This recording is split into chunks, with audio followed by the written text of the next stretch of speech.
This is a conspiracy. That's what this is.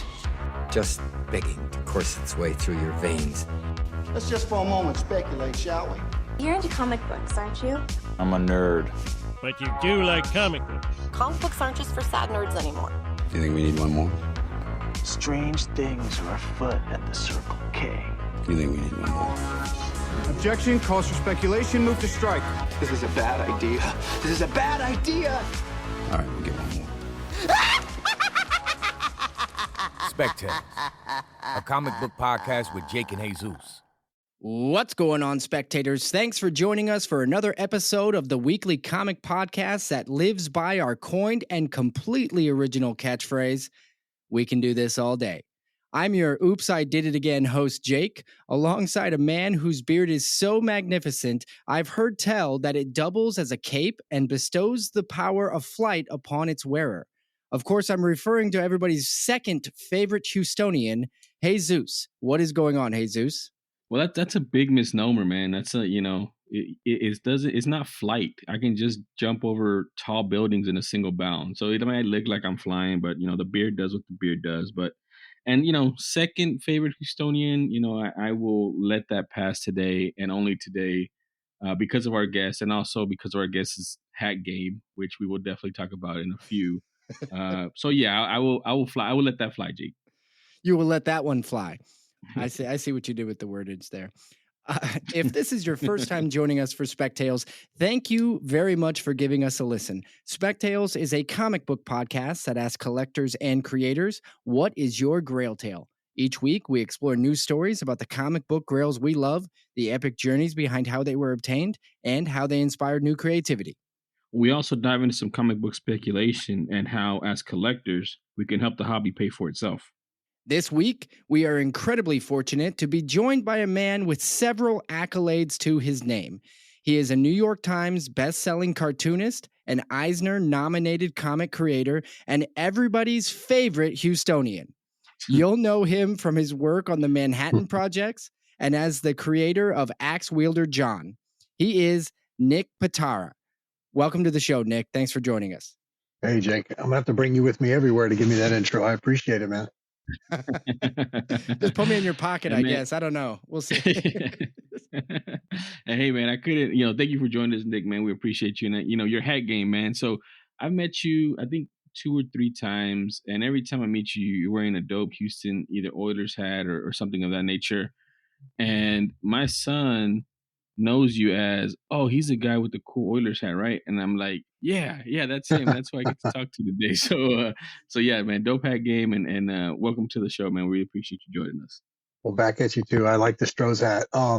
Yeah, I'm born and raised in Houston, but now I'm a little north of San Antonio in a little town called Blow Verde. That's where I bought a home to be close to the in-laws. And surprisingly enough, I found a flat bill, nice new era Houston hat in San Antonio, which is shocking, because, as Houstonians, we don't have much love for the Spurs. You know what I mean? So, but yeah, they represent a little bit of Houston gear up here. So, it's pretty cool. Nice for sure. Yeah, we don't have no love for the Spurs, and they stole the number 1 pick from us, but we'll talk. That's neither here nor there. We're talking comics here, okay, Jake? Stop asking about the NBA, okay? The legacy of Houston big men. I know it's about to be a sports podcast, but the legacy of the Houston big men, like that the new guy would have fit in well after Yao, so it would have been good for us. But the Spurs, they sniped it. Yeah, man, we could have had one almost every decade, right? We had Samson, Hakeem, Yao. It would have been perfect, but no, they had to go in there. I don't know. They slid them 100 at least 100 is what they slid in for. I know y'all are shedding viewers quick, but I don't count Dwight Howard as one of our bigs. He was only here for a minute. Yeah, he wasn't here long enough, and yeah, I'm not gonna get in that. That's a whole segment right there, the Dwight Howard segment, man. The Dwight Howard segment on Spectales. I will say this. I believe, hey, listen, this isn't a sports podcast. Listeners, I understand there's a few of you that are like, fast forward 30 seconds to see what happens next. But the thing is Wemby is also in a long line of pretty. I'm not a Spurs fan, but they've got a history of big men down there too. So I'm just gonna Power say, forwards. You're talking about the power forwards. Admiral might have a few words to say about big men in San Antonio as well. All right. See, that's just me picking a fight with Jesus. That has nothing against you, Nick. But as far as comic books go, I think we can get along here and talk about that as well. You know what? Let's get through. I really want to get to the Grail Tale here because Nick sort of gave us a little peek, a little sneak preview of what we are. What's coming down the pipe for the Grail Tale. So I don't want to minimize this recent pickup segment, but I really want to speed through that. So let's kick that off right now.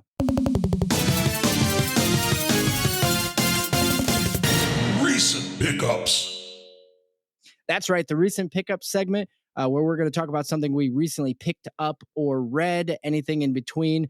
Now, traditionally, Jesus goes first, but Jesus has never won the tater tot off in this segment, and he is getting a little what's the word? Skeptical.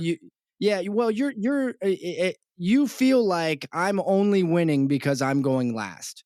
And so this week, Jesus has demanded to go last because he feels strongly that I have been benefiting from my seat in the order of which I'm going. So I'm going to go first this time, and we'll see if that makes a difference in how many tater tots I receive. So to kick things off, I'm going with a book that it came out a few weeks ago, a couple weeks ago, but I had not gotten a chance to read it just yet. And I did finally get a chance to read it. This is a Dracula, issue number 1, by James Tynion IV and Martin Simmons. And Jesus, I mean, we've sort of talked about it. I get everybody loves the Tiny Onion. Jesus is holding it up too. Everybody loves the Tiny Onion Man and his writings, and I think that's duly noted. But I have to say the standout reason you get this book is the artwork. And I am not taking anything away from what Mr. James Tynion wrote, but the artwork in this book is astounding and appropriate. And every once in a while, so Martin Simmons is the same artist that did the Department of Truth, with James Tynion. But the thing is, and I liked it. I liked the Department of Truth. I read through it, and for the most part, I thought that the artwork was, jarring and it was really uncomfortable. And there was something that really worked for that book, that series. But I don't think I've seen a better fit for Martin Simmons' style, for his approach than this book. Dracula, his artistic style, that there's almost a haze to everything you see, is perfectly suited for Dracula, for this story and how it's told. And I know they launched it. They did issue 1 in October, but I feel like this thing is going to have legs for a lot longer. And I don't even know that it's because of Dracula itself. I mean, Dracula is a character we've seen, and I think this book does a great job of establishing that we're gonna see a whole different side of this story, and different characters. And so, yeah. Anyway, it was a quick read. It was a fun read, but I wanted to bring that up as I didn't want the month of October to get away from us too far before we talked about it. And once again, the art alone. Nick, is that a book that you've read lately? Have you seen that one yet? I saw the advertisements for it. I have not picked it up yet. That's by Tynion, the Dracula book. Yep. I haven't. I don't know the interior artist either, so I'm not quite sure of the stuff. I don't know if you could hold it up and let me check it out. He's the same guy from Department of Truth. Oh, okay. So yeah, that's really cool. Yeah, there's just spread after spread of just gorgeous artwork and just dark and everything is very mysterious and creepy, and there's, like I said, there's an entire aesthetic that is so consistent. For everybody listening, I'm trying to hold this up. I can't talk and hold a book up at the same time. I'm limited in terms of my skills. But yeah, that's going to be my recent pickup for this week. So I'm going to go ahead and I'm going to start off really strong because the artwork is really strong. This is at least a 3.5 tater tots for Jake moment. So leading off with 3.5 tots out of 5. All right, Jake. We'll see. Good job there, buddy. Thanks. So Nick, what do you have for recent pickups this week? Something that I was breaking down with a buddy recently was Batman Gargoyle of Gotham by Raphael Grandpa. Yeah. I don't know if y'all check that out. It's going to be like a 4-issue miniseries. Yes. But Grandpa is one of my absolute favorite cartoonists. He kind of hit the scene about 12, 13 years ago with Mesmo Delivery. That originally came out through Ad House Books, and then Dark Horse picked it up. And then he did another book. He did this book with Frank Miller, The Dark Knight Returns, The Golden Child, which I didn't really love. But this one, he's writing his evergreen Batman story. And I don't know if any of y'all have really checked out his art, but it's really cool. It's really realized, really detailed.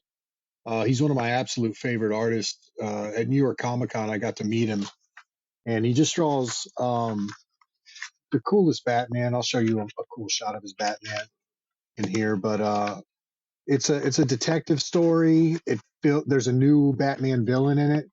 Here's the Batman. I don't know if you can see with the lighting on, but he looks super cool. I love all the tabs you have on there. Oh yeah. I was gonna break it. I was breaking it down with the buddy. Oh, there you go. Yeah. And then there's a black and white version that I picked up in New York, and I got to meet Grandpa in New York, and I brought him a copy of Axe-Wielder Jon, and Axe-Wielder Jon has this big scar across his face. And when I made Axe-Wielder, I knew that I wanted the scar people to remember me based on the character. Like, my goal for it is, like, when you say Hellboy, you think Mike Mignola. If you say Goon, you think Eric Powell, or Madman, Mike Allred. I want people to see Axe-Wielder in the future and think of me, So when Raphael Grandpa saw the book, he's like, I know you. You're the guy with the chop. And he chopped his own face. And I was like, man, he knows me based on Axe-Wielder, which was really cool. And I ended up picking up the black and white version. I think they only colored the blood red in that. Yeah, it's a super fun new story, new Batman story. There's a new villain in it.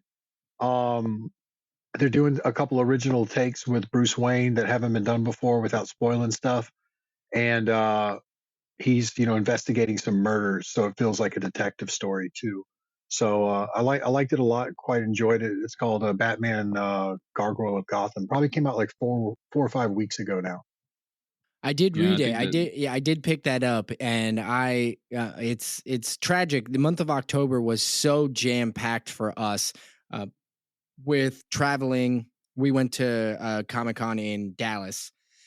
And with traveling and trying to get in a lot of stuff over that month, we didn't get a chance to talk about that book, Jesus, and I regret it. So I'm really glad Nick brought it up.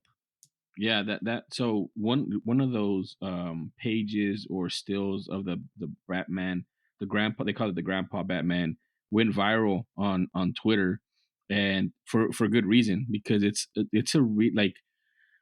I feel it's so hard for like a Batman to have their own unique, like Jim Lee's Batman, right? Like everybody knows Frank Miller's Batman. And now like this Grandpa Batman, that's what I call it. Like it's very, very, like if you see it, it's his, which is really cool for such a, old character that's been around forever to have a unique take that's really identifiable to an artist. I have it. I haven't read it, but I definitely need to read it because it's cool. So the other thing about that book that I find really interesting is the size, where we saw Christian Ward's Batman came out in the month of October, and then we saw Grandpa's Batman come out in October, and both of them are the magazine style, or what do they call it? Treasury style. Size. And I find that very interesting, and I'm liking it. Me personally, I'm digging it, but I understand that sometimes that puts people off. So, Nick, are you a big supporter of the treasury size? I like it. I'm a huge I always buy the first issue of books to sample them, and then I always wait for the trade. So I'm like a weird in between, right? So I'll sample books like that. So having the off size, it doesn't bother me. I like seeing the art bigger. And actually, Christian Ward's a pretty good buddy of mine. I got to see him in New York too, so I'll name drop him. But I'm really proud of that dude. He's really taken off, and him working on his own Batman series is super cool. Yeah, he's also one of my favorite artists and cover artists. It's just, I mentioned to one of our previous guests that I mean, I've known about him for a while, about Christian Ward, but when we started getting into Proctor Valley Road, which was like a year and a half ago, and he was doing some of those variants, man, they were just like so dope.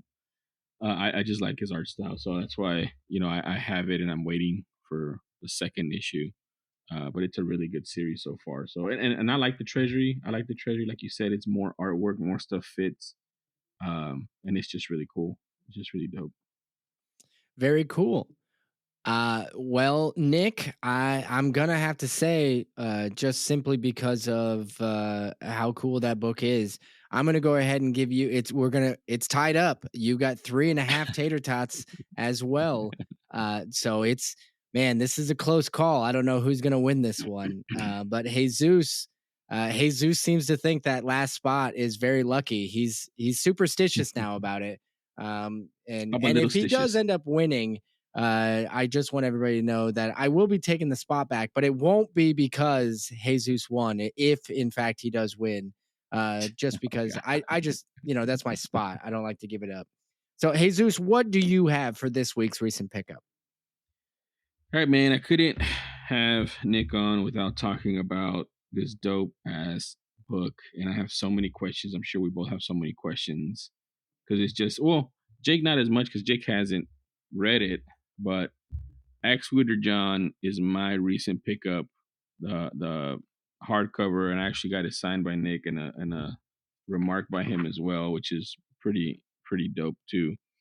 But it's just it's so cool. It like I'm reading it and I'm thinking, and the first time this came up on my radar was whenever it was crowdfunded by Zoop, and I told Jake about it. And I said, hey man, this thing looks pretty gnarly. And Zoop is also something new that we were like, what is this? Just like Zoop is just for comic books or more catered towards comic books. And then it just, I mean, I think I saw it when it was, I think around 35,000. And then it just like got strapped onto a rocket and kind of just blew up even more. And for good reason, right? Like the artwork that you were like releasing of it, and the interviews you were talking about it and what you were doing, and what you're saying now too, as far as like the character that you want to be known by. Like this is blood, sweat, and tears into this book, and you can tell in each of these pages. So it's Axe-Wielder Jon. I'm not going to spoil it, but I'm going to read it from the back. It says, the legend of a faceless barbarian cursed to fall in love with the heads of his many victims spreads through the wastelands of Black Rock. A precious discovery is made, and Axe-Wielder Jon, a ruthless killer in a world of monsters and mayhem, finds out what a man is willing to lose in order to protect what he loves most. Axe-Wielder Jon is created, written, and drawn by Eisner-nominated and New York Times bestselling cartoonist Nick Pitarra, with cover and special epilogue by legendary painter Das Pastoras. So the artwork, man, on here, and I've shared with Jake, and I'll share some on here as well. Like, it's just the details, man. The details, just freaking awesome, man. Like, it's just so cool. This is also a recommendation, guys. If you guys, can get this or order this book. And I'll tell Nick too, I kind of made a mistake because I was, I'm kind of socially awkward. I know I don't come across as that, but when I saw you a couple times and I saw you had this book, I just got the first book, the one that I knew that I had seen. But man, that red book that you have now, I want that book because after I bought this book, and then another guy came up and talked to you, and you're like, well, that red one's kind of limited. I'm like, ah, damn it. I want the red one now. There's a red cover that's pretty limited and pretty dope. Yeah, I'll hook you up. The red one is this one. Oh, I got it over here. Let's see.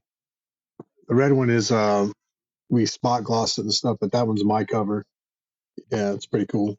That's the one that stores had to order like a certain amount to get it, and then we had to print a certain amount just for the printer to print it. So I got some extras. So the next time I see you, I'll hook you up with a copy of it, Jesus. Awesome, man. I appreciate that, man. That one's really dope. So one of the first questions you know what? I'll let Jake talk a little bit because I've been talking a little bit too much about this. But Jake, you have anything to add about Axe-Wielder Jon? Yeah, if I may jump in here, Jesus. Just one mini question again. I don't want to steal your thunder on this recent pickup, but I'm glad you brought this up because I mean, there's several things. I mean, starting off with Zoop, I had not heard of it prior to this campaign, and the truth of the matter is, I guess I really hadn't heard of it until after the campaign, unfortunately. And I'm all kicking myself over not having been on there before, but I really dig Zoop and what's going on over there.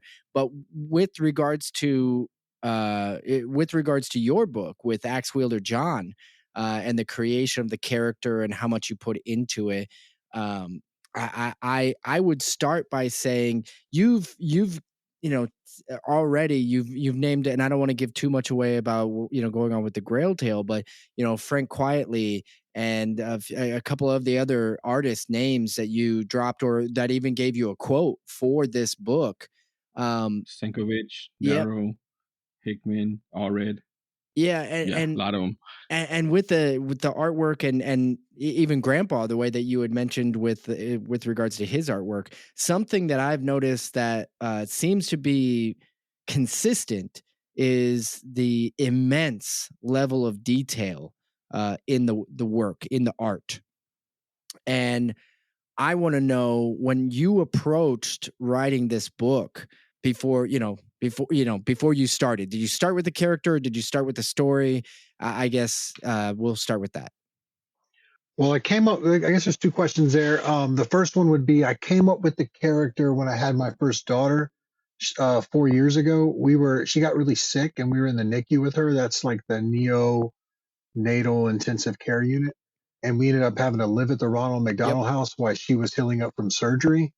And during that time, I brought a sketchbook with me and I started drawing, and I kind of looked down and saw this drawing of this big barbarian guy who was just kind of this concrete block of a man and covered in scars and axes.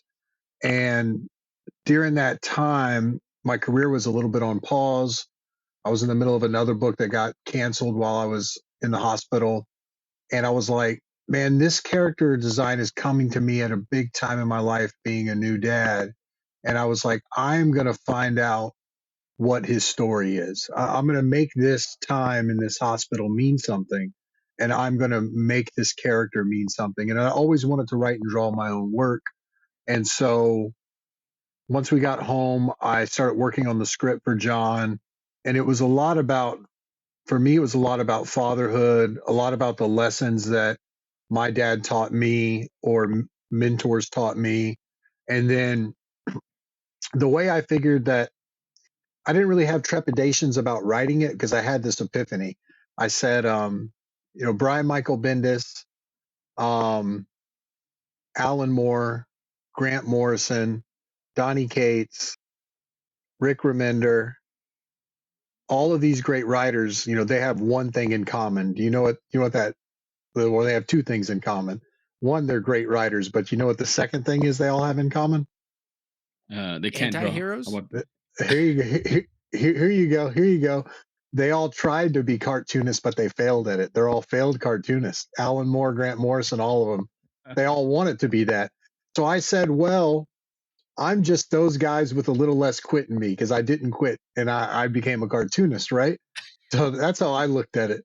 So then I was like, well, if I'm going to launch a creative career, I'm going to have to draw the hell out of this. Like, if I'm going to be a new writer, and entering the crowdfunding space, like how I got with Zoop is they saw the work online and really wanted me, and they said they would do all the fulfillment and all the stuff I don't want to do. And that's something like Kickstarter and Indiegogo, they don't do. That's something you got to figure out on your own. So eventually Kickstarter saw it too and offered me their top spot. They saw the artwork online. And so like I knew I was getting some kind of attention for the art, and that was my goal. Like I knew if I was going to launch my writing career, I was going to have to draw the hell out of the book. So when you say it's detailed, I actually drew every panel on its own 11 by 17 board. So every panel is its own page in Axe-Wielder Jon. All the original art stack was like this thick when I was done. It took me like 2.5 years to draw it, like 100-something page story. It took me a very long time. And I used the smallest microns. If you were an artist out there, I used the 003 and the 005, which are the two smallest pens, I think, on the market that you can buy. And I forced myself only to ink with those two pens and to draw everything almost 3-4 times larger than the size of the actual comic. So I was like, man, if I'm going to launch my, and then in the comic book space, like you showed the Dracula book, that James Tynion name hits bigger. The Hickman name hits bigger than the Pitarra name or the Dragata name. It's writer driven, but in the crowdfunding space, I realized that was flipped. It's actually the visuals that you sell first in the crowdfunding space, not necessarily the name of the creator. The name of the creator helps, but if the artwork's impressive, you really start separating yourself from the pack. And so I knew I had to draw the hell out of this book. Like, and I did. Like I put everything I had into it. If it's great, I'm happy. If it's good, I'm happy. If it's bad, I'm happy, because that was literally at the time the best I could do. I put everything I had into it. And then with the Zoop thing, they were a brand new company, but I liked the potential of what they offered. And those guys, the guys that run it are Eric Moss and Jordan Plosky. Those guys were like an upstart company, and I really liked their vision, and I really liked how much they were willing to contribute to help make the book happen, dealing with the printers, dealing with the third-party manufacturers for toys or whatever else. And then being really hands-on. It's like I got a team behind me when I launched my little mini publishing company. And I really liked that. So I ended up turning down Kickstarter, who offered me their top spot. And I said, even though that was a great spot, being the featured project on Kickstarter, but I already promised Zoop I would go with them.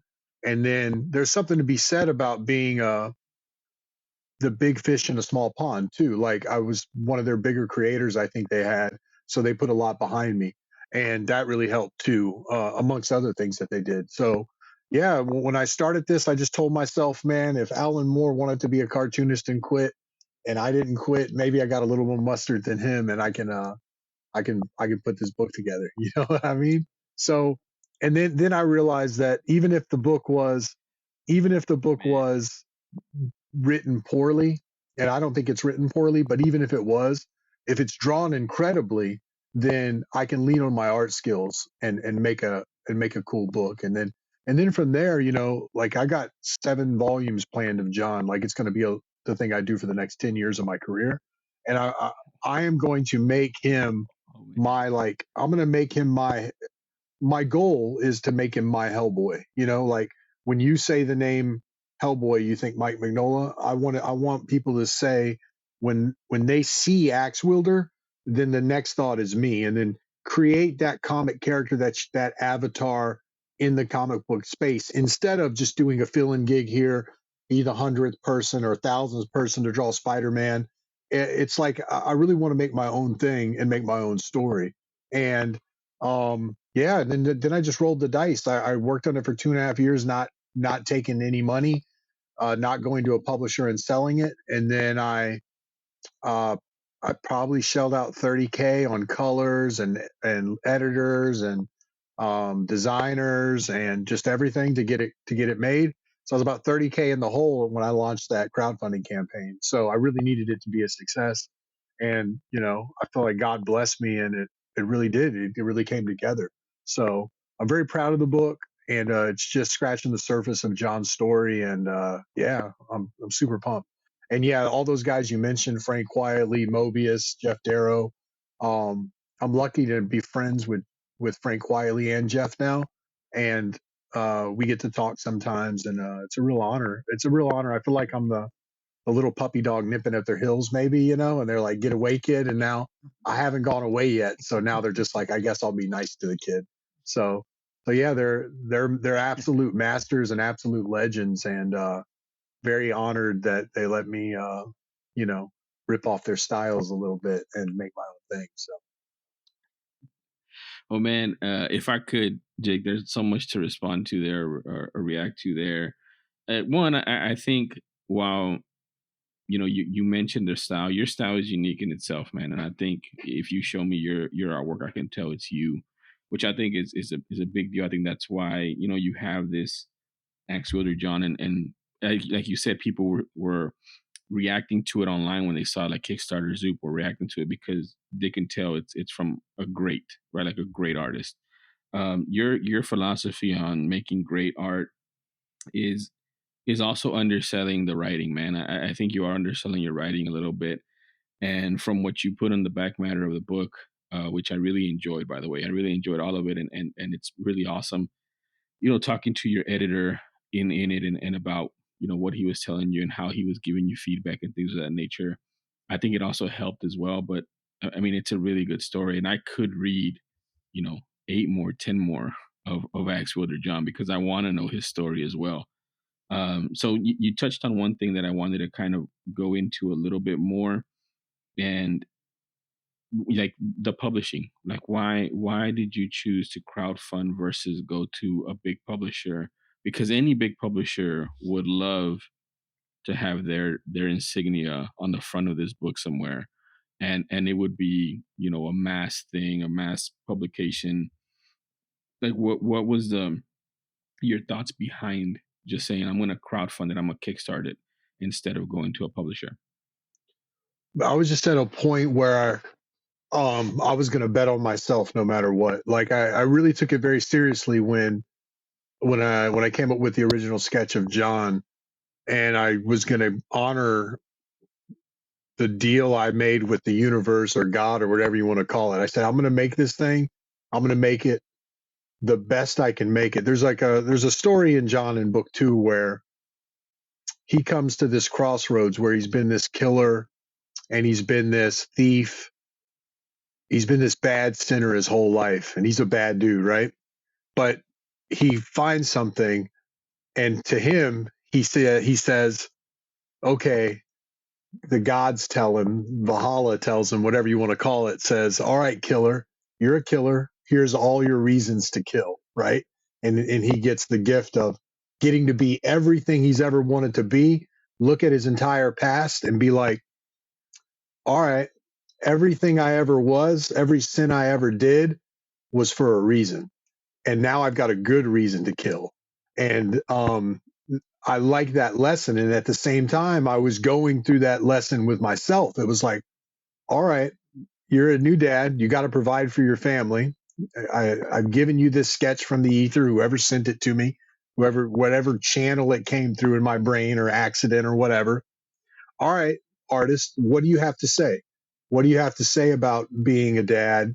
What do you want to say to your dad and to the mentors that came before you? So I really tried to honor life lessons I've learned from my dad or sacrifices men in my life have made.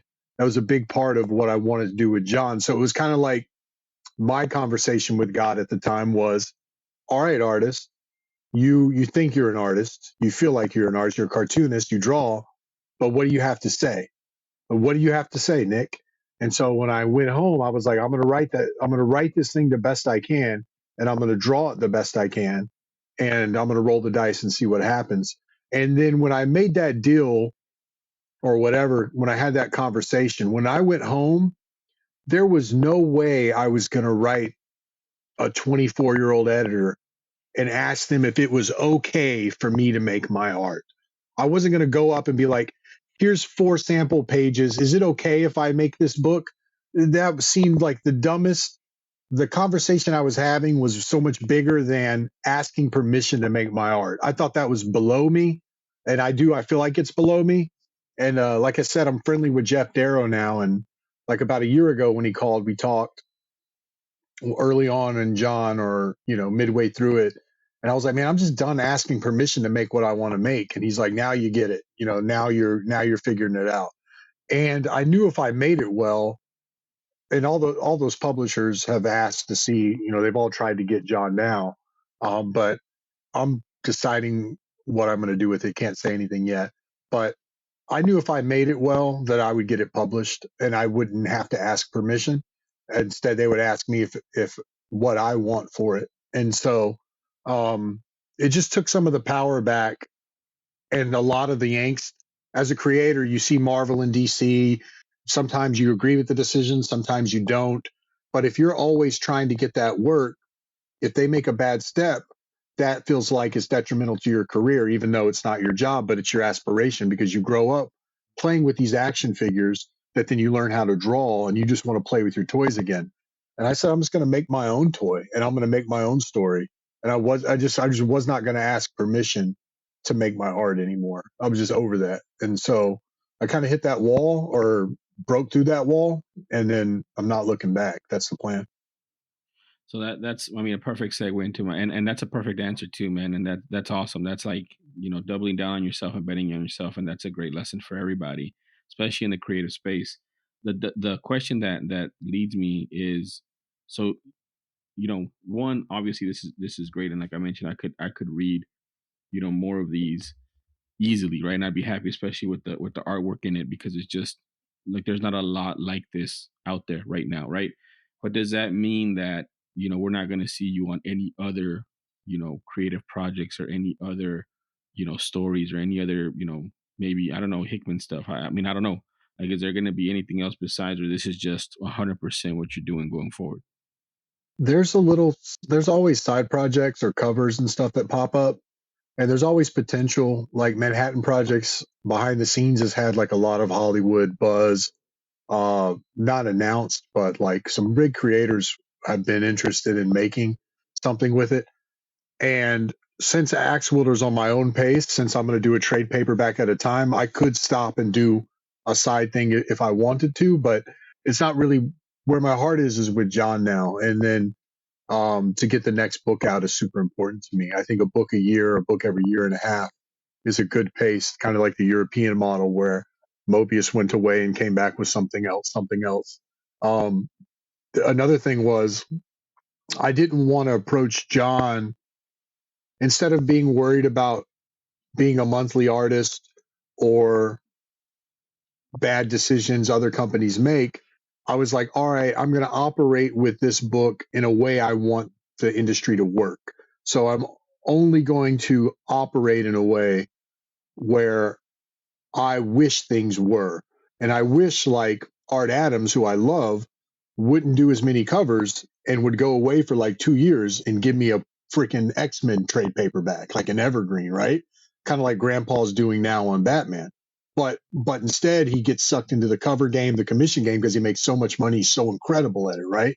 Art Adams. And so, or Quietly too. Like, I wish Quietly would go away for 2 or 3 years and do another story and then come back in 2 or 3 years with a big trade paperback that can go on my shelf for all time, right? Like, and he's kind of does that. That's kind of about what he does, but he gets pulled into a lot of advertisement gigs that pay him a lot more money than comics. So like with me, then, instead of saying, I wish Art Adams did that, or I wish Quietly did that, I was like, well, I am going to do that with this book. I'm going to set up a way for me to go away for a year and a half, a year, and come out with a new book every year and a half or so. Not unlike what Mike Mignola does with Hellboy. He's not coming out with it every month. He comes out with a series every few years. And so I with this book, I wanted to correct all the angst I had about the industry within myself. Not that I'm going to fix the industry, but I wanted to make the steps that show up in front of me that make sense to me. And I feel like I'm taking a little bit of control back for myself. So yeah. So ideally I'm going to be working on Jon 2 and then maybe do some covers to make money, make ends meet. If something hits on a different project, maybe a mini series or something, or if I get burnt out on Jon in a year or two, want to do something else, maybe a fill-in issue. but nothing more than that. I'm probably just going to keep working on Jon. Jon's going to be my base. Awesome, man. That's your magnus opus, man, is what it sounds like, and we're here for it. Sweet, man. I appreciate it, man. Thanks for the kind words about it, and thanks for letting me blab about it. Yeah, man. Anytime, man. This thing is awesome, and I'll be the first one on the list for the next one for sure. And also, I'm looking out for that red one. And I need one for Jake too, man. I'll get. No, Jake I'll mail them to you guys, or I'll see you in Houston, Jesus. But Jake, I'll mail you a copy for sure. Well, Jesus didn't let me get to what I was going to say. I was going to ask, where do we find this online? Where, like, can our listeners, where can I go and buy it? Is it available right now, or are the presses stopped right now? Yeah, so you can't buy it right now, but once every fan that ordered it gets it, the book started going out, so some fans have it now. But the fulfillment, we sold 1,800 copies, so it's at the fulfillment center being fulfilled. It should be fulfilled in a couple weeks. I'm going to open up a web store. So if you want to follow me on social media, my name's Nick Pitarra or Pitarra, whatever you want to call me. And that's my handle on Instagram. That's my handle on Twitter. I will tweet out the links to a web store at some point, in the next month or so. We did order extra copies of the book, or I did. Or if you're in the Houston area or surrounding areas, I'll be at, local shows and stuff. But eventually there'll be a web store out and I'll post it. But we want all the fans that ordered it first to get it first. And it's almost done. There's been some delays, but I think fans are getting it now and are pretty excited. So I'll be happy to sell everyone a copy soon. Cannot wait for that, and thank you very much for sharing. And please do let us know when your store is available, because we will definitely blast it as well to make sure all of our listeners know where they can go and get a copy of it. Sweet. I appreciate it, guys. Absolutely. All right, let us roll into our next segment. This is everybody's favorite segment. This is our favorite segment, of course, as well. It's the Grail Tale segment. Grail Tale. Grail Tale. Grail Tale. Grail Tale. Grail Tale. That's right, the Grail Tale segment. This is the one where Jesus and I are going to kick back. Jesus enjoys a good pina colada. I'm going to have a Modelo. I'm feeling in that mood. And we're just going to kick back, and we're going to let Nick here tell us all about his Grail Tale or Grail Tales. Nick, I know you kind of alluded to us what you were kind of interested in talking about here. What do you have? Well, I know it seems like you guys are a little more focused on the physical comics, but and I love comics, but I'm a huge collector of the artwork in comics. And one of the guys that I collect a lot, no surprise, is Frank Quietly. I've been collecting him for about 20 years. So over the years, I've probably got 50 pieces from him. It's probably down to 30 now that I got a wife and kids and have to sell stuff to make ends meet sometimes. So my best Frank Quietly piece of artwork is the cover to Flex Mentallo #1. And Flex Mentallo #1 is just Flex with his hand out, like coming at you. So that's that on the screen now. Nice. And he's like, super detailed, super hairy. And he's my favorite character in comics too. Grant Morrison, and Quietly did that in the 90s. I got the prelim to it. A big art rep is Albert Moy, but that's an early prelim for the cover. I love on that prelim that he took the time to put the highlight in the irises, like all that work he did to send to an editor, which is crazy. And the story on how I acquired this is a very long one. And I don't even love the trade I made to get it, but it's a sentimental story too. But I'll try to get it out as quick as possible. So I'm this huge Frank Quietly collector. People know me as that. So when people go to sell one, a lot of times they'll come to me and offer it to me first. So people just kind of know me as a Quietly guy as far as buying his artwork. My art rep back 4 years ago, this piece came up for sale and it was $8,500 or $7,000. It was $7,000 or best offer, and or best offer usually means you go lower, right? Well, my art rep saw it and knew other people wanted it, and he was like, "We can't go lower; you won't get it." But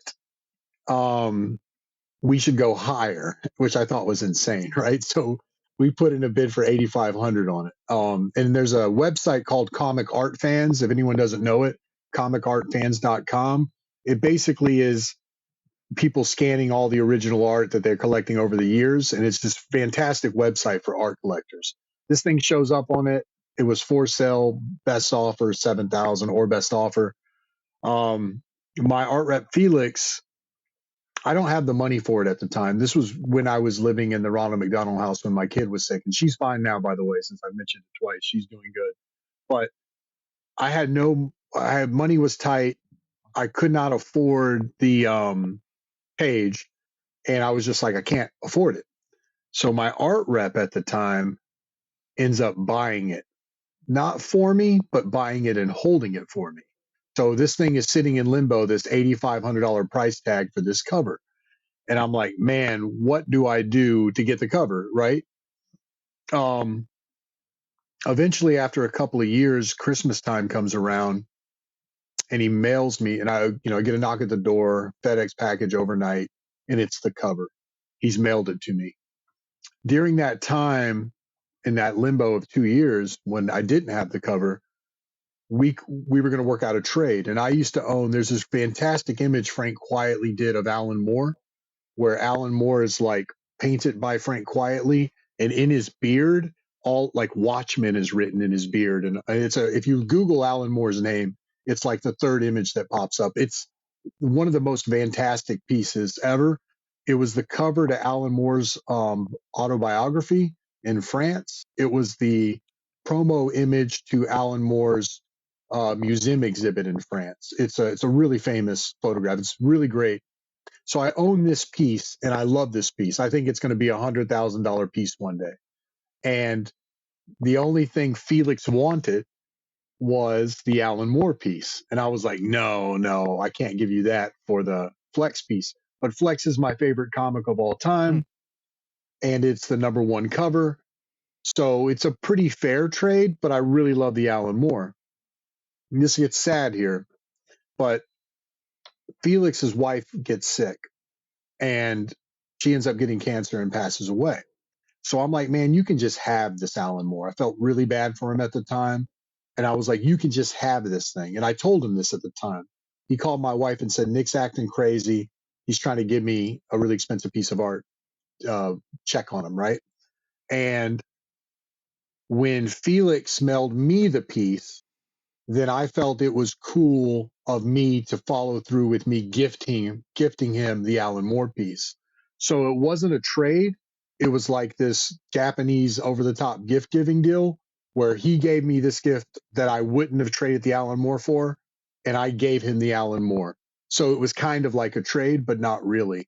And that was like a really sentimental trade for me because I got this piece, or he bought it for me when my kid was sick and I was at my wit's end, and I told him he could have the Alan Moore piece when his wife was, diagnosed with cancer. So we both kind of got the pieces for one another, promised them to one another, but we could never agree on the trade because he thought his was worth more and I thought mine was worth more. So financially, we were just at a wit's end, but emotionally, we wanted to give each other a great gift. So I don't know if either of us are happy with the trade.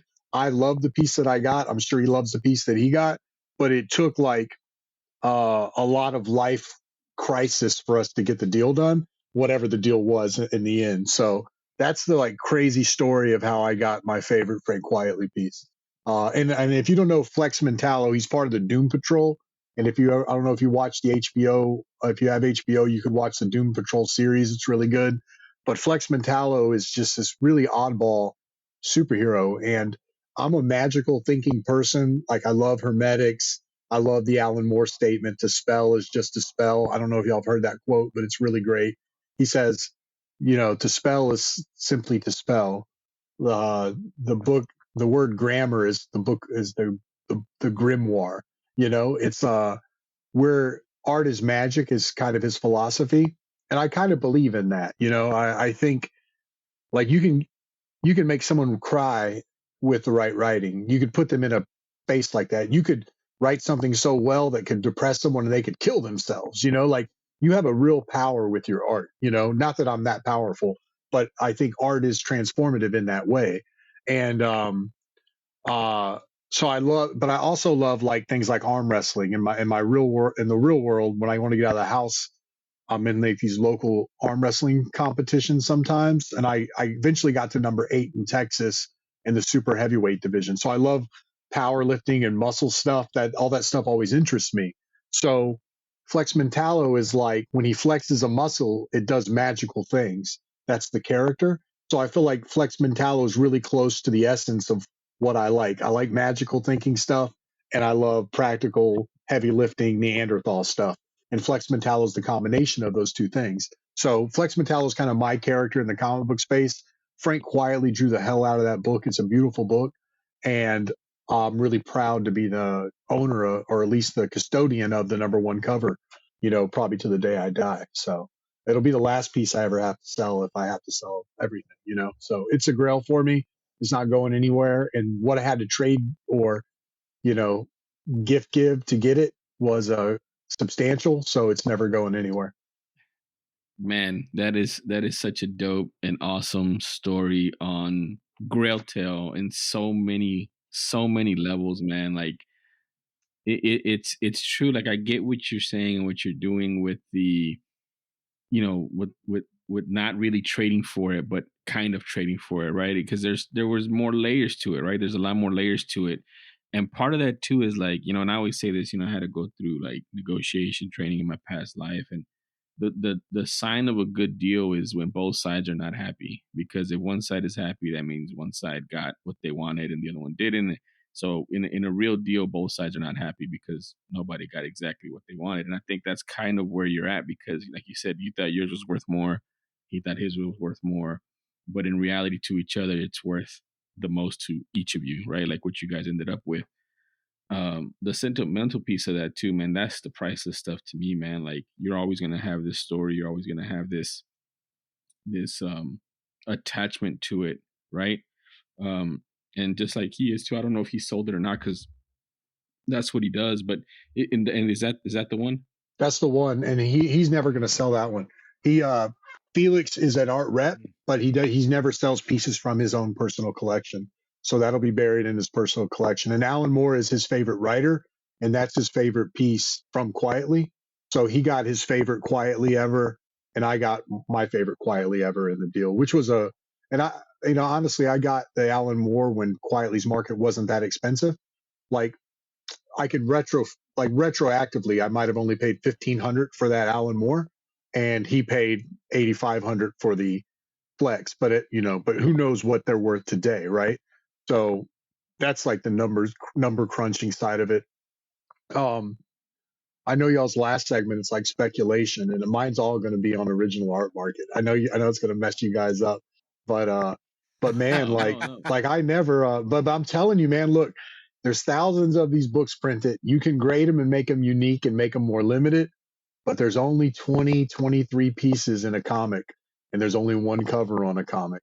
And if you can find the right modern guy, not the old guys, the 80s and 90s are done. They're $100,000 pages now. But you find, I'm gonna do this segment for you, Jake. If you find the right combination of writer artist on a big character, like the Flex piece to me has 2 key factors: great writer, great artist, but there's always a third factor. The third factor is big character. And Flex isn't a big character. He's too oddball. But if you can get like All-Star Superman pages with Superman in costume, Grant Morrison, and Quietly, and it's an evergreen story, man, those are the pages that just blue chip and they skyrocket. I've never lost money on any piece of art I've ever bought in the original art collecting, because I buy better stuff than, like, generally what funded it was always me selling my own art. So I just bought better art, And so as time has gone on, if you look at the 70s, 80s, and 90s, that stuff is so expensive now. A Jim Lee X-Men page with key characters, Claremont and Jim Lee and Wolverine. Okay, that's the 3D, that's the trifecta. But the aughts haven't quite caught up to the 90s yet. The 90s sold more, so we don't know if the aughts will sold more units, so there's more exposure, more people have that nostalgia for it. But if you can get the three key pieces like Batman Year One, Frank Miller, who's Batman Year One, the most Mazzucchelli, you get, if you can get the key blue chip creators on a blue chip character like a Batman, now those pages are through the roof, right? And you can look 70s, 80s, 90s hit, the aughts are starting to hit, and then you're getting into like the modern age. So if you're a recent collector or a new collector, you need to be reading the new books on the shelf, and you might find these pages for a couple $100 now, and then in 10 years, maybe they're worth 10 times that, 20 times that, 30 times that, if it's the right, like you said, like when you were reading Manhattan Projects, you thought it had some legs, right? Jesus, you had like mentioned earlier that it was one of your books that got you back into reading comics. And at the time, the single issues did have a little bit of legs on eBay and stuff. Well, the same thing with some of the artwork, like people would buy it, find me at a show and buy a page for 100, but they'd sell it for 400. So they could 4 times their money, if you like to flip stuff, you know what I mean? And then if it's something like Saga doesn't have original artwork, but if she did have original art, that stuff would be exploding right now. There'd probably be $10,000 a page, but she works digitally though. So if you could find the right modern guys, you could really make some bank if you sat on it long enough. And those creators came out to be important creators of their generation. Sorry about that, Jake. Man, that's my speculation from no reason from Nick. to apologize at all. And in fact, we'll go ahead and just say that you're sanctioned for the next segment. You're good. I think that we've touched on original comic art on our show before, and I think we've touched on it this season in season 3 as far as speculation. But we've never had this level of insight because Jesus and I are not as versed in original comic art. And I don't want to give anything away as far as something that I am very, very excited to talk about in coming episodes. Jesus already knows what it is. But I will just go out and say that, Nick, with so much respect to you and your artwork, my guy, the one that my jam, my artwork is James Herron. Oh, Herron's the man. He's a friend of mine. Oh my God! He's amazing. Don't tell me that. Don't tell me that, Nick. You're gonna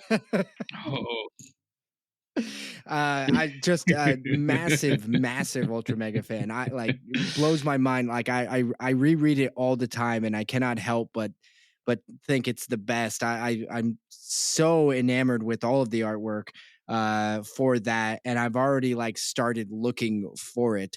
But I've got some fun update that I don't have it in hand, and I'm not allowed to, like, I've got a superstition. I cannot talk about it until it's in hand, but I do have something exciting that's going to turn up in a recent pickup in the near future that we will talk about. But Nick, this is so off subject now that I gotta reel it back a little bit with regards to that Grail Tale, and at least thank you for sharing it. And Jesus already kind of reiterated just how cool it is to see a trade of original art at this caliber. We've never talked about anything like that. So thank you for sharing that, because I do think that that's really cool. And once again, it really does embody what the Grail Tale is. So thank you very much for sharing that. Thank you guys for listening to me blab. Absolutely. Of course, that's what we're here for. But with all of that said, guys, we really do need to go into our final segment, even though Nick already transitioned into that already. But let's jump to that. Speculation. All right, the speculation segment. This is one where we're going to talk about something that we believe could have some future value or something that you may want to look into as a way to help the hobby pay for itself. Now, Nick already went first and completely demolished this segment. Like I was taking notes. Like I felt like school was in session. And I also feel like, Jesus, is it just me, or does it feel like we're going down or on the precipice of going down a really big collector's rabbit hole where I feel like we're leveling up in some way? And we're going to get into this original artwork. Yeah, dude, I agree with it, and I'll tell both of you guys and the listeners as well. The first time that I started getting a little itch for original comic art was when Eric Larson talked to us about it and how he's a huge collector of Kirby. I think that's well known, but also how how a big person that collects his artwork is Robert Kirkman, and he does trades with him for original Eric Larson Savage Dragon artwork, and that just kind of got my mind going and kind of trying to figure out the original artwork piece of it. And I mean, Nick did have a ton of information there. I wrote down some notes. I've been trying to get into the game. I've been looking at some covers. I've been looking for stuff that I enjoy, that I like, that I want to collect, which is stuff like Rick and Morty stuff and things of that nature. So yeah, we're down that rabbit hole for sure, and I appreciate Nick doing the speculation with us because that's a great spec pick. On top of that, did we want to start the specs on our side, Jake? Yeah, definitely. Go. I'll let you kick it off. Okay. So I'm gonna put these two out there. There's just two single issues, but then I'm also gonna say the original art on them because I think at this point I'm gonna be looking for it because it's one of my favorite series. But Invincible number 61, the first appearance of Conquest. We already know Invincible season 2 has come out, at least the first episode. They introduced a new villain into it that has a huge part of Invincible, but these guys came out much later, 2009 for Conquest, who was a big villain for the show. Invincible number 61, it's going from anywhere from $5 to $50 in the greatest condition. Definitely has legs. And then Invincible Returns number 1, which is a really unique book. It actually takes place in between Invincible number 70 and number 71. And it was meant as a way to kind of catch people up on the Invincible story up to that time. This issue, Invincible Returns number 1, which is not in the like current timeline of it, it had to be in between, is the first appearance of Thrag, which Grand General or Grand Admiral Thrag, I don't know how he calls it, but it's Thrag. I really enjoy that character. I like that character. And the other part of that is that the cover artist is actually not Otley. It's actually David Finch on that one, but Otley does do the interior. And then also, side note, there is an Eric Larson variant for that cover, which is also a pretty dope one. Very cool. Yeah, so those are my two speculation picks. And then also you can catch on to any Invincible covers, which I just have a feeling that cover for Invincible Returns number 1, the Larson one, is in Robert Kirkman's collection for some reason. Yeah, the original artwork's got to be in that collection. And Invincible, I mean, that's definitely one of those series where the Invincible or the artwork for it, the original artwork, hell, that ship might have sailed already. I mean, private collectors, individuals probably already have so much of that, especially on the more meaningful issues. The maybe potential only positive or potential is that is a very long running series. Mm-hmm. There is a lot of original artwork to chase after on that one. But yeah, as Nick had mentioned, the ship is sailing on some of these, but the aughts, the later ones, there may still be hope for individuals wanting to get some of that original art. And the learning curve is really where to go out and find it. That is one of the things I'm trying to find myself. And I will report back as soon as I find more options on where to find all of this original artwork. For me, and my speculation for this week, something that recently came out. Marvel is, I feel like they're just clarifying something here, but I thought it was worth bringing up. We're talking Marvel Spotlight. So the new Echo series, which has kind of been delayed, like you didn't know what was happening. I thought it was supposed to be released like a year ago, maybe even longer. And it felt like they had shot it 2 or 3 years ago, doesn't it? Well, it couldn't have been 3 years ago because of the pandemic. But I feel like when we were watching Hawkeye, that I thought Echo was supposed to roll right out of it, and now they've come out, and the trailer is so dark, right? Like, I mean, there's literally in the trailer a dude getting shot through the head, like brain matter, everything. And I'm like, holy crap, was that in a Marvel trailer? That's some dark stuff. And then they come out and they reveal that Marvel Spotlight is going to be well, I mean, no pun intended, spotlighting or highlighting individual stories, singular stories that are street level. And I think honestly, this makes a little bit more sense, and it almost feels like Werewolf by Night that came out last year should have been a Marvel Spotlight Presents. And why does that make a whole lot of sense? Because obviously Marvel Spotlight #2 was the first appearance of Werewolf by Night. And so I'm coming back to revisiting the original Marvel Spotlight comic series. And Jesus, I think it was you who had initially pointed out Marvel Spotlight #1 is the first appearance of Red Wolf. Is that's correct? Red Wolf? Yeah, Red Wolf. Let me go ahead. Yeah, first appearance and origin of the second Red Wolf, John Wakely, which is a force for peace in the Old West.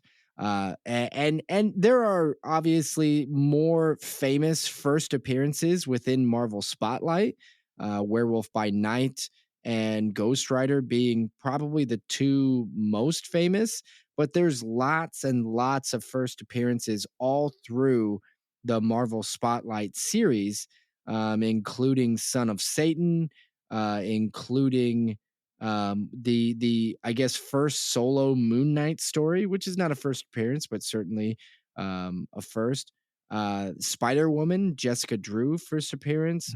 So there's a lot of good options, but Marvel Spotlight as a series, I think it's incredible that it's taken Marvel this long to kind of piece these things together. Like, it's weird, the discovery that Marvel made in the 70s, like, hey, we can test out new characters and new things in Marvel Spotlight. That's what the comics did. And now the MCU has figured out, oh, we can just test stuff out, call it Marvel Spotlight, and if it doesn't do well, we never have to make anything else ever again. But if it does do well, then we can turn it into a thing. And I don't know how it took the MCU so long to figure this part out, but I think it's a cool idea. I'm looking forward to it, and I do think that there might be some use in spying out, looking for Marvel Spotlight books. There's a lot in the dollar bins. There's a lot of them. Not all of them are going to have value, but keep an eye out for some of them. And really, #1 is a pretty affordable book. It is not exactly the most expensive of the Marvel Spotlights, and so maybe worth a snag. Yeah, for sure, man. Those books, if you can find full runs of them too, man, you're just gonna have a bunch of either very minor keys to big keys in it. And man, those, I like the covers too, man. The covers on those are just really cool to me. And yeah, that's a good one, dude. So good spec on that one, man. Thank you, Jesus. Let's jump over real quick to Nick. Nick, do you have? I know you already gave your speculation, and it was incredibly well thought and helpful. But do you have any last tips or anything you want to leave people for who do want to collect original comic art? Yeah. So if you're new to comic art collecting, this is the process that usually happens. You'll experiment with getting commissions first and maybe sketch covers, but and it's usually like a 5-year learning curve, 3-year learning curve. People start having regrets that they have all these commissions but no published pages, right? That's like a thing. Like people get their toes wet. So like I probably got hundreds of commissions, but not as many published pages because of that. Now I kind of wish I would have gotten the published page, but it takes about 5 years, 6 years to actually make that jump. So the number one lesson or number one advice is buy what you love. Because if you were an early reader of Invincible when it was coming out and you loved it, that means other people loved it too. People loved it so much that it's an Amazon show now. Well, those pages are obviously more expensive than when you could have got them for $100 10 years ago. Now they might be $1,000 or $2,000, right? So always buy what you love and don't buy necessarily because other people are buying it because it's the thing right now.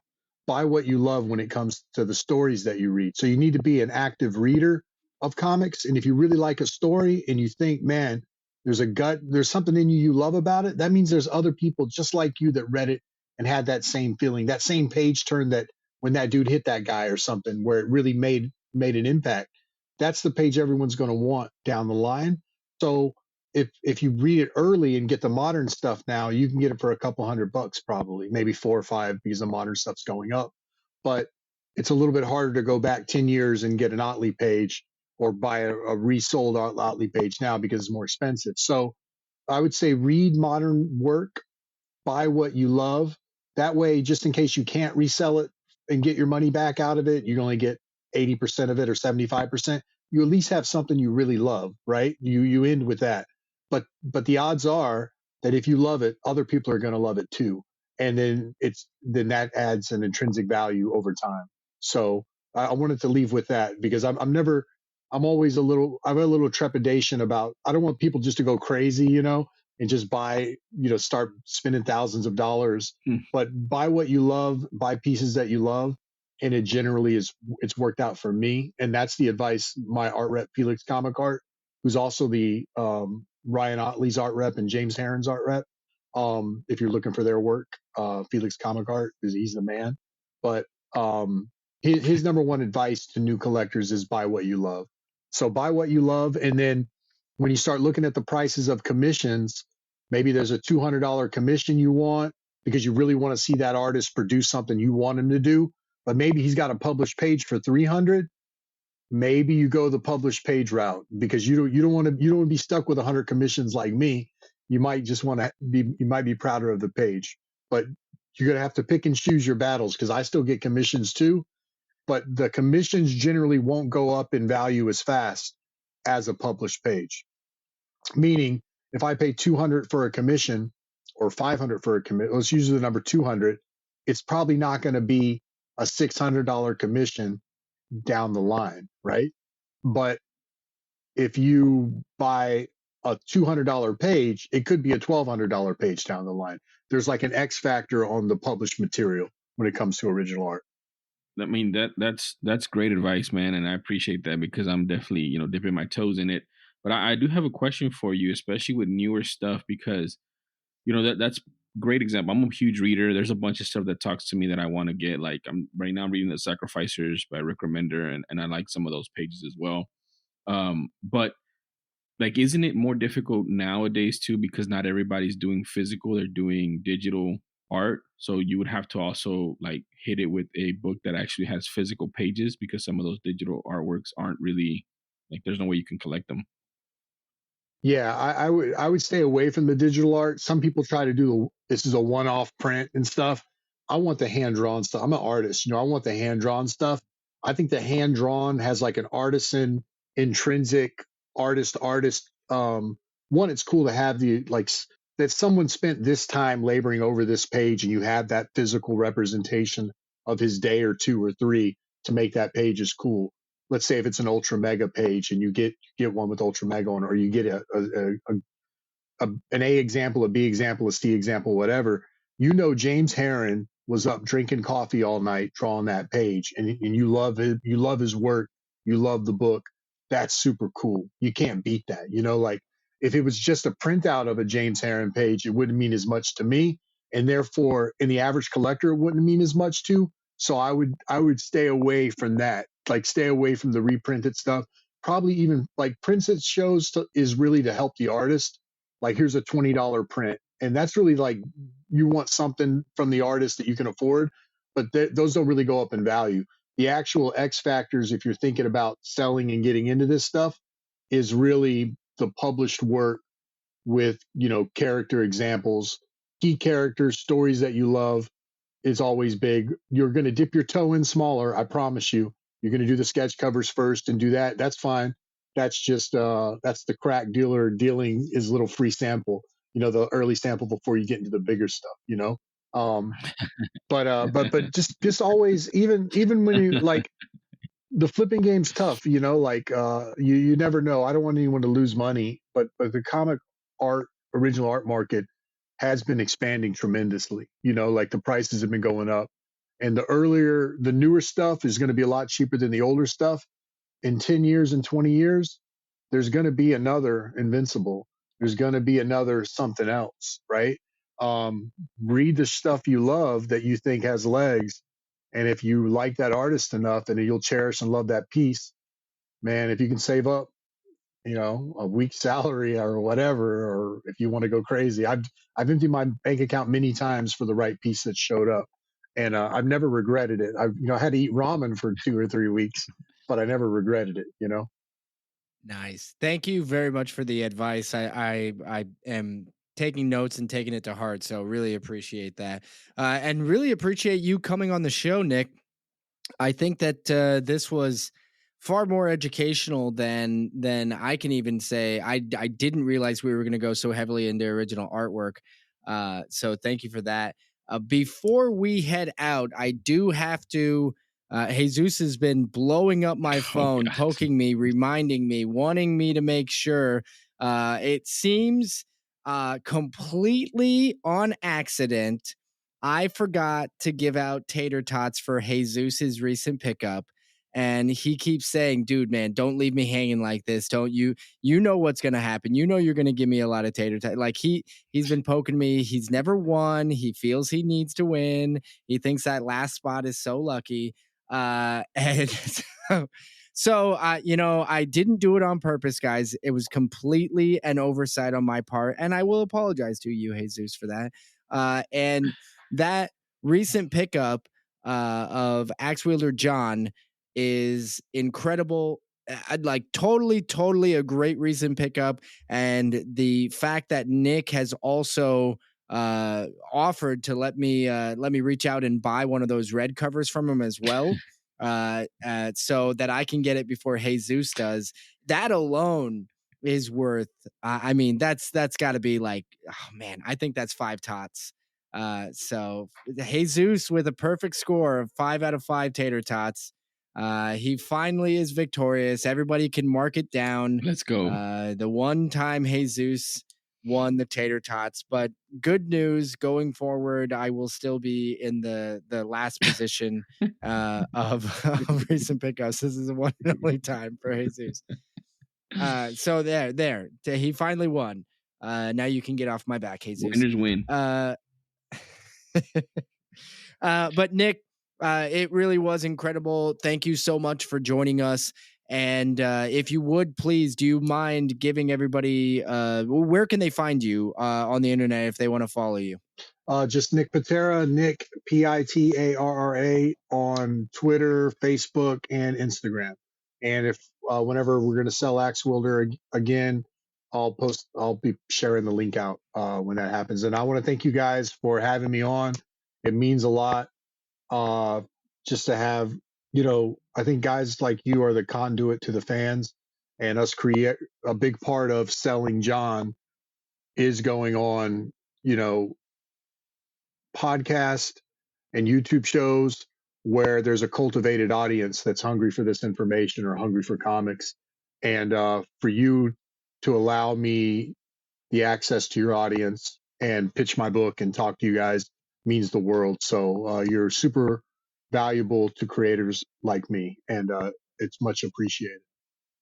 Thank you. Well, We appreciate you man. saying that. Yeah, we appreciate you, man. I this is the first time I talked to you. I wanted to get you on just because it's so dope. The artwork's so dope. Axe-Wielder Jon is so dope. I'm glad we were able to make it happen. It took a couple, you going to New York Comic Con and then us figuring stuff out. But I'm glad we got you on, man. And I'm happy to call you a friend of the show now. So I really appreciate you. Thank you, brother. Thank you, guys.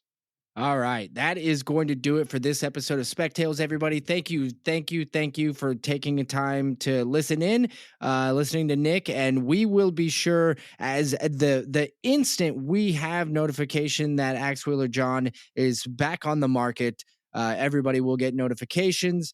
But until next week, until then, please collect what you love. Thank you very much for listening. We'll catch y'all next week.